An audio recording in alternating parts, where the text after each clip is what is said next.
Di olahraga apapun, fans itu punya peran penting ya. Tanpa adanya fans, ya hambar aja, sepi. F1 juga gitu. Kebayang kalau nggak ada yang suka, ya sepi aja nggak akan berkembang.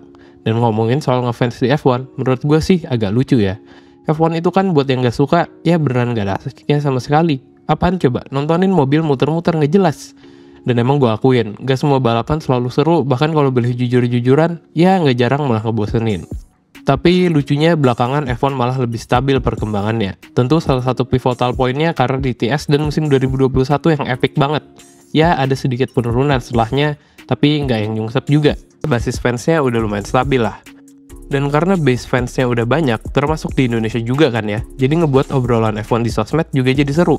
Di video ini sih, gue mau ngobrol panjang lebar aja soal dunia fandom dan perfansan di F1 yang menurut gue sih beda sama olahraga lain. Ada hal unik yang kayaknya asik buat dibahas. Tapi sebelum gue lebih jauh bahas, mau ngingetin kalau konteks yang gue pakai adalah konteks fans F1 di Indonesia. Ya tujuannya sih supaya lebih relatable aja. Langsung gas aja lah ya. Jadi fans atau ngefans sama sesuatu itu kan ya sesuatu yang biasa ya. Dan tentu gue sih ambil gampang aja buat bahasan yang ini. Jadi bagi gue, orang yang udah suka nontonin F1 atau ngikutin F1. Ya udah cukup lah disebut sebagai fans F1. Meskipun mungkin belum punya atau emang gak punya tim atau pembalap favorit. Ini sih gue coba bikin kayak semacam matriks saja ya. Lu lihat, yang di sebelah kiri itu interestnya ya. Ada yang biasa aja, ada yang tertarik banget. Yang di sebelah atas, seberapa sering sih dia berani engage atau ikutan nimbrung di sosmed atau misalnya di tongkrongan. Dari yang paling pertama itu ada fans yang casual. Ya suka sama F1 tapi biasa aja. Biasanya yang casual itu nonton kalau jamnya enak. Kayak misalnya pas balapan di Eropa atau Asia. Terus juga nontonnya kalau pas nggak ada kerjaan atau lagi pas ketemu aja jamnya. Jadi kalau nonton di jam yang harus sampai begadang dulu kayak di Amerika atau di Brazil, biasanya males dan nggak akan bela-belain bangun atau begadang. Atau ya udah cukup puas lah buat nontonin highlight aja di YouTube. Terus yang casual biasanya nggak bakalan itu nontonin FP1. Kayak ngapain anjir nonton free practice, kayak nggak ada kerjaan aja. Terus biasanya sih di yang casual ini nggak terlalu ngikutin banget beritanya F1. Terus juga biasanya beberapa istilah mungkin masih belibet. Ya nggak apa-apa, semua juga awalnya dari casual dulu kan. Terus di sebelahnya ada yang kalau gue boleh sebut sih fans yang berani ngikutin. Biasanya udah lebih naik lah ya daripada casual, belum sampai di level bener-bener F1 harga mati. Tapi udah jauh lebih ngikutin F1 daripada yang casual. Biasanya sih di yang ini udah mulai beneran suka sama satu atau dua pembalap, atau udah ada tim yang beneran didukung. Terus juga udah mulai ngikutin semua akun pembalap di grid di sosmed. Udah mulai komen dikit-dikit dan biasanya udah mulai ngikutin semua balapan dalam satu musim. Ya masih ada sih hilang-hilangannya, tapi udah mulai rutin dan sadar jadwal. Terus juga biasanya udah mulai pengen bebelian merch-nya. Ya kayak misalnya snapback atau mungkin kaos masih bisa lah kebeli. Lanjut, ada yang bener-bener interest banget sama F1. Ngikutin berita udah pasti. Follow-follow akun F1 juga pasti. Balapan juga udah nggak ada yang lewat. Bergadang nontonin GP-GP di Amerika, ya hayu. Mentengin FP, ya boleh lah sesekali. Tapi tipe yang ini biasanya nggak yang fanatik ke satu atau dua pembalap tertentu. Biasanya sih suka ke semua pembalap atau tim secara general. Jadi emang yang disuka itu F1-nya, dan enjoy balapan tanpa terlalu peduli siapa yang menang. Dan karena nggak fanatik ke tim tertentu, biasanya nggak sampai yang bela-belain beli merch F1. Tapi, biarpun nggak ngabisin uang di situ, bukan berarti nggak paham F1 ya. Biasanya malah tipe yang ini pengetahuan F1-nya udah nggak main-main dan beneran paham, karena emang suka ngulik sendiri info soal F1, bahkan sampai yang dulu-dulu. Terus yang terakhir, ada mereka yang ngefans banget. Tipe fans yang ini bener-bener nggak mau ketinggalan info apapun soal F1. Mungkin bisa sampai level FOMO lah ya. Nggak mau ketinggalan sedikit pun info apapun. Mantengin F1 udah kayak apaan tahu. Dari FP1 bisa jadi udah ditonton. Balapan nggak usah ditanya, pasti ngikutin banget. Bahkan kalau perlu itu nontonnya pakai 2-3 layar supaya bisa barengan sambil ngeliat data telemetri sama kamera onboard tiap balapan. Asli, ini mah udah kayak level konten kreator. Bahkan konten kreator F1 aja mungkin nggak segitunya juga. Dan yang tipe ini kalau udah punya jagoan biasanya udah bener-bener rela spend banyak uang buat beli merch yang dia suka. Harga jutaan juga dijabanin. Dan kalau ada kesempatan biasanya juga yang tipe udah sampai di level bela-belain nonton langsung ke track buat balapan yang dekat-dekat. Kayak misalnya ke Singapura. BTW, kalau yang nonton langsung sih sebenarnya nggak eksklusif buat yang tipe fans ini ya. Tipe casual juga kalau banyak duit mah, ya gampang aja kali datang ke Singapura doang buat nonton F1. Tentu pembagian tipe fans F1 tadi sih nggak bermaksud ngotak-ngotakin ya. Menurut gue sih semua tipe di atas udah termasuk fans F1 dan udah cukup banget buat join diskusi. Dan ini juga sifatnya cair. Bisa banget yang tadi interest banget ada masanya lost interest dan jadi casual aja atau sebaliknya. Dan alasannya nggak melulu relate sama kondisi F1. Bisa juga karena emang lagi sibuk di sekolah atau kerjaan, jadinya lost. Atau tiba-tiba susah akses nonton live-nya. Dan sebaliknya juga. bisa tiba-tiba dapat akses nonton yang gampang. Ya intinya sih banyak faktor lah yang bisa mempengaruhi kenapa orang interest dan lost interest ke F1. Emang kultur fans F1 itu menurut gue agak unik sih ya.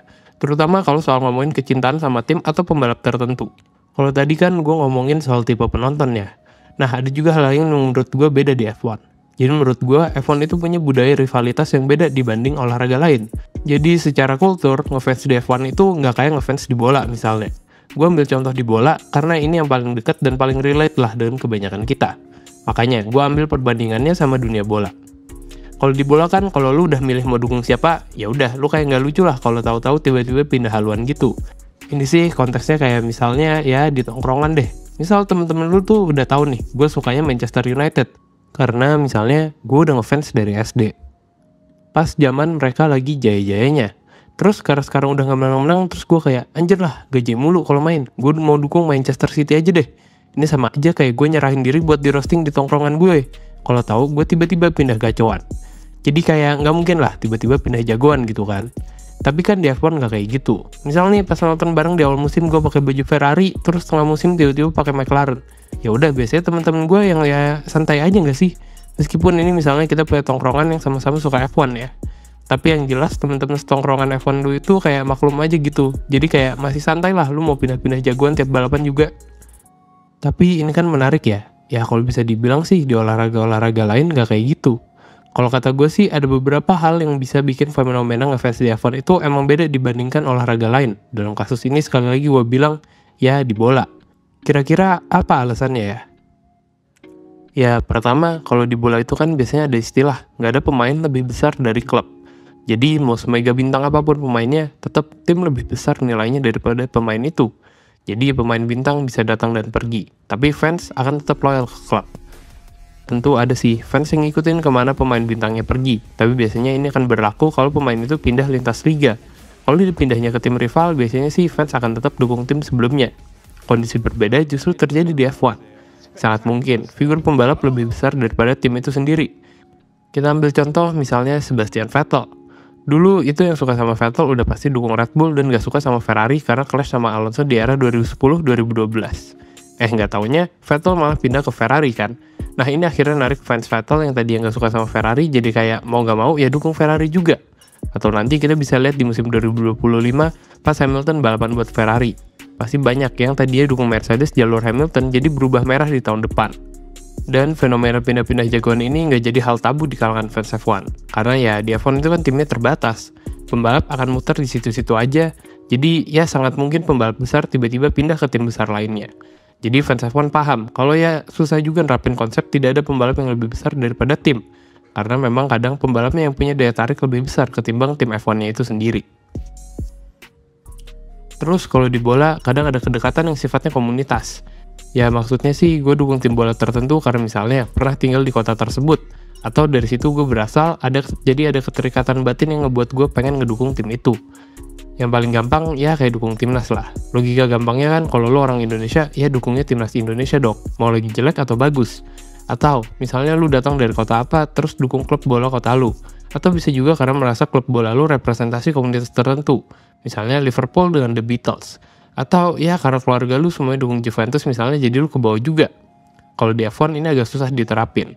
Karena tim-tim di F1 itu umumnya nggak jadi representasi komunitas tertentu atau bahkan negara tertentu.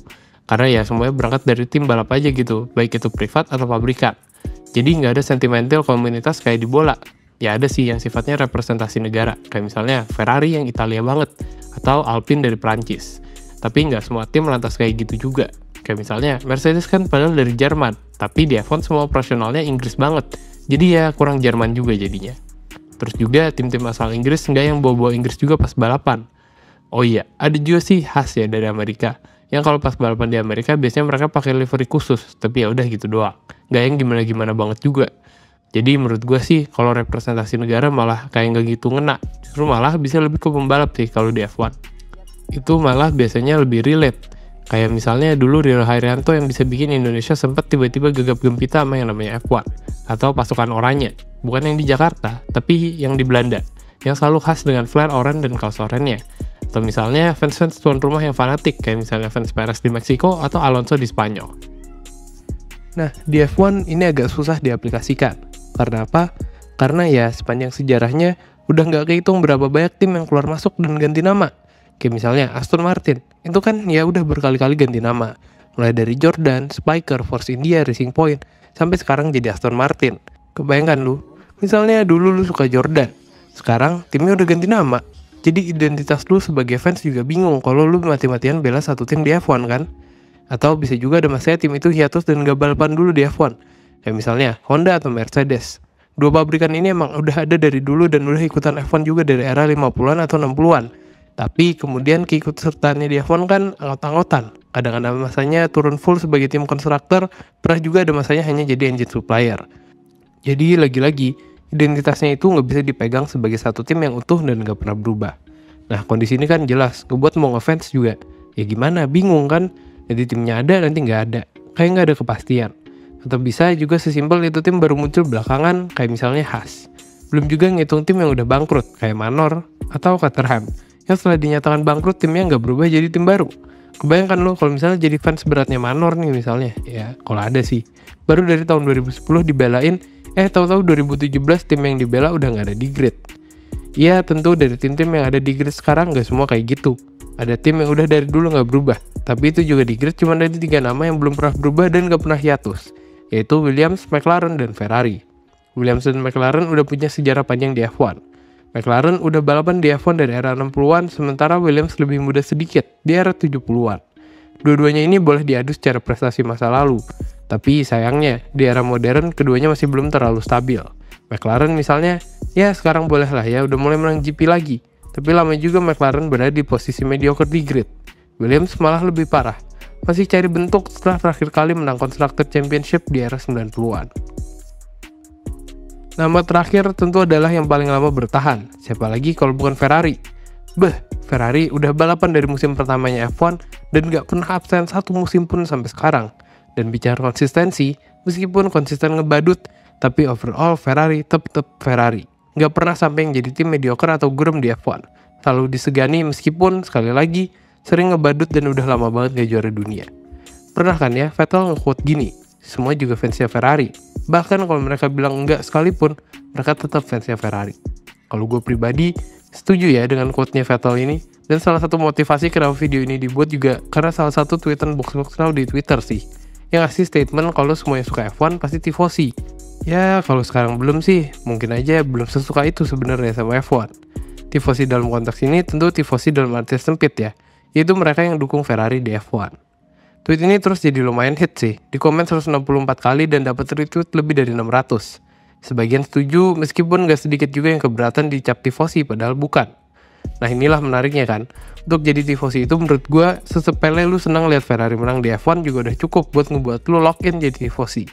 Dan pada kenyataannya, siapa sih fans F1 yang gak seneng lihat Ferrari menang di Monza? Gue sih berani bilang kalau lu fans F1 gak perlu tim mana yang lu dukung, pas lu ngeliat Leclerc menang di Monaco pasti ada lah rasa simpatik, ikutan seneng atau minimal senyum lah nonton itu. Kayaknya gak ada sih fans F1 yang marah atau kesel gitu ngeliat Leclerc menang di Monaco kemarin. Kenapa ya bisa gitu? Kalau menurut gue sih ada beberapa alasan. Ferrari itu gak cuma terkenal di F1 aja, tapi juga udah jadi brand mobil mewah. Orang yang gak nonton F1 juga tahu kalau Ferrari itu ya merek mobil mewah. Nah brandnya ini gak cuma terkenal di dunia F1 aja, tapi juga dikenal luas sama orang banyak. Dan siapa sih yang gak suka ngeliat mobil keren? Inilah yang akhirnya ngebuat orang pas tahu Ferrari balapan di F1, jadi ngerasanya lihat ada Ferrari di F1 udah ngerasa keren duluan. Terus juga Ferrari statusnya akamsi ya di F1. Gimana enggak? Orang mereka udah balapan dari musim pertama F1 kan? Wajar dong kalau F1 itu relate sama Ferrari. Bahkan gak sedikit orang yang ngiranya F-nya F1 itu ya Ferrari. Komitmen Ferrari yang gak main-main di F1 ini yang ngebuat statusnya di F1 jadi kuat banget. Cuma Ferrari yang dapat heritage bonus, alias bonus yang dikasih karena sejarah panjang di F1. Dan soal komitmen, ini sih yang mahal. Gak ada pabrikan lain yang sekomit ini sama F1 selain Ferrari. Ini juga yang ngebuat kayak Ferrari ini semakin worth it buat didukung. Masih banyak sih alasan kenapa orang jadi tifosi, mulai dari era Schumacher yang bikin banyak banget fans F1 masa itu jadi tifosi, atau bahkan ya sesederhana suka sama warna mobilnya aja sih. Ferrari kan selalu pakai warna merah. Warna merah Testarossa aja udah bisa bikin orang jadi suka sama Ferrari. Emang segampang itu dukung Ferrari? Ini sih gue gak lebay ya. Dan ingat, tifosi yang gue maksud di sini bukan yang tifosi harga mati. Lu seneng liat Ferrari menang lagi juga udah cukup. Ya ada aja pasti yang bilang, enggak kan gue suka sama Ferrari karena blablabla. Ya nggak apa-apa, mungkin belum aja kali. Ada hal yang menarik ya yang gue perhatiin dari komunitas F1, di sosmed terutama. Ini soal kultur cult. Cult itu kan pengkultusan ya, alias fans yang udah level mengkultuskan jagoannya. Dan beberapa pembalap di grid adalah yang ada basis cultnya, tentu pembalap papan atas. Beberapa yang menonjol di sosmed itu sih kalau gue perhatiin ada Hamilton, Leclerc, dan Sainz. Dalam praktiknya sih biasanya fans model ini bener-bener dukung penuh driver kesukaannya dan levelnya sampai militan. Dalam beberapa kasus sih seru juga yang ngeliatin dinamika dan debatnya. Ya buat diikutin main seru lah. Cuman yang memang urusan ngefans ini perlu hati-hati sih menurut gue. Karena begitu lu terlalu ngefans sama driver pujaan lu dan jadi nggak objektif lagi pas ngebelain, biasanya jadi cenderung kasih argumen yang otot-ngototan atau debat kusir. Jadinya malah nggak asik. Tentu fenomena ini jadi warna baru di komunitas F1. Cuman ya perlu moderasi sih kalau kata gue. Dan kalau mau dibahas bisa panjang sendiri soal fenomena ini. Jadi ini sih kasih gambaran awalnya aja ya. Fenomena lain yang juga muncul di komunitas F1 belakangan itu, gue ngeliatnya kadang kayak ada semacam gatekeeper. Maksudnya sih kalau lu masih nggak ngerti soal F1 mending diem deh. Jadi kayak ada semacam gatekeeper gitu. Kalau ada yang nanya basic soal F1 langsung dianggap bocil atau cupu. Kadang juga disebut fans DTS, jadi yang tahu F1 cuma FOMO karena DTS. Padahal mah, ya kenapa ya? Karena bagi gue sih kalau kita udah ngerasa jago dan ngerasa jadi si paling paham itu bahaya. Ada kan ya teorinya, Dunning-Kruger. Mereka yang ngerasa paling tahu seringnya itu sebenarnya justru belum tahu banyak. Karena semakin kita cari tahu, maka kita jadi sadar kalau ternyata banyak ya yang belum kita tahu. Gue sendiri ngikutin F1 udah dari kapan tahu, tetap aja nggak yang ngerasa tahu semua. Kayak misalnya soal technical atau baca data telemetri, race pace, atau hal-hal yang kayak gitulah. Jujur aja gue sih nggak terlalu paham dan males juga buat ngulik. Tapi kan ada ya yang suka F1 dari sisi itunya, yang bahkan kalau pas balapan berani dipantengin race pace tiap lap. Di-compare sama pembalap lain diterka-terka strateginya gimana. Dan emang ada beneran fans F1 yang enjoy buat ngelakuin itu. Dan ya bagi gue sih bagus ya kalau lu bisa enjoy dengan cara itu. Tapi ingat, bukan berarti ya lu pada yang udah si paling tahu ini boleh ngesaltiin orang-orang yang mungkin undercut aja belum mudeng. Mentang-mentang lu paham, jadi pas ada yang berenanya malah lu habisin. Nggak banget sih kalau sampai kayak gini. Makanya buat gue, males kalau udah suatu komunitas itu ada gatekeepernya. Lu kalau mau gatekeeper mah, mendingan bikin kampus atau sekolah aja. Yang kalau mau masuk, kudu pakai NIM atau ujian dulu. Lah, ini mah timbang cuman tontonan aja dipakein gatekeeper. Dikira savage, terus keren gitu ya. Yang ada malah malesin dan bikin orang jadi malah males nimbrung. Ya gue sih berharap kultur komunitas di F1 tetap sehat. Lu mau belain siapa juga terserah. Mau argumen ini itu pas ada balapan, ada yang menang, ada yang kalah, atau ribut soal pantas nggak penalti apa enggak, ya silahkan.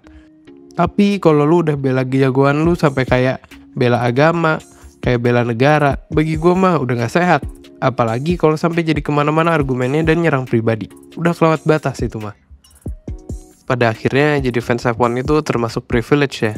Karena nggak semua orang bisa enjoy olahraga ini kan. Dan awal mula suka F1 itu bisa macem-macem banget sih datangnya. Dan sah banget ya kalau ada fans yang suka cuman karena bener-bener karena paras pembalapnya ganteng. Apalagi kalau fans cewek misalnya. Ya wajar dan normal banget gak sih ngefans sekarang ngeliat drivernya ganteng atau bahkan bukan karena drivernya malah. Ada juga yang tertarik sama F1 karena nggak tahan sama auranya Toto Wolff. Ya ini sih sah-sah aja ya. Sama aja kayak misalnya JKT48 deh. Pasti Oshiman-nya salah satu motivasi sukanya ya karena suka sama Oshi-nya. Gak bisa dipungkiri kan. Toh pada akhirnya baik juga tuh. Fans yang awalnya ngefans cuma karena ganteng tapi lama-lama jadi ikut enjoy sama balapannya. Dan bawa warna baru ke base F1 juga. Jadi ya apa masalahnya coba. Tentu kisah-kisah lain kayak dikenalin bokap atau abang bisa juga jadi jalan seseorang buat ngikutin F1. Ada juga alasan yang aneh, kayak misalnya yang gue tahu istrinya Mas Usman, pemilik channel ini suka F1 gara-gara nonton iklan DHL yang lagi nyeritain logistik F1 di YouTube. Gara-gara itu dia jadi tertarik banget sama F1. Bukan karena diajakin nonton sama Mas Usman ya. Jadi kayak bertahun-tahun gak tertarik sama F1 tapi gak sengaja nonton iklan DHL, malah langsung tertarik sama F1. Jadi emang bisa apa aja gitu alasan atau cara lu jatuh cinta sama F1. Dan gue yakin di sini juga lu pasti punya cerita lu sendiri. Jadi kalau lo gimana cerita jatuh cinta lu sama F1? Gitu aja sih esai kita soal fans F1. Mohon maaf mungkin kalau kerasa kayak loncat-loncat atau nggak dalam atau gimana. karena emang ini gue berusaha kasih overview aja dulu. Dan tentu bisa banget ada bagian-bagian yang mungkin lo nggak sepakat atau nggak setuju, ya nggak apa-apa, sah-sah aja. Silahkan aja komen di bawah, beda pandangan biasalah ya. Toh pada ujungnya sih gue milih kayak Patrick aja kalau ngomong soal fans. Pemujaan yang berlebihan tidak sehat. Ya, itu aja video dari kita. Kalau lo ada ide atau apapun yang pengen lo saranin, langsung aja komen di bawah. Seperti biasa gue mau bilang banyak banget terima kasih buat temen-temen member yang udah dukung. Dan buat yang belum member, udah ngapain masih banyak mikir. Timbang 10.000 doang lu udah bisa langsung nonton ratusan video F1 dari kita. Sekali lagi, makasih banyak dan sampai ketemu lagi di video-video berikutnya. Dadah!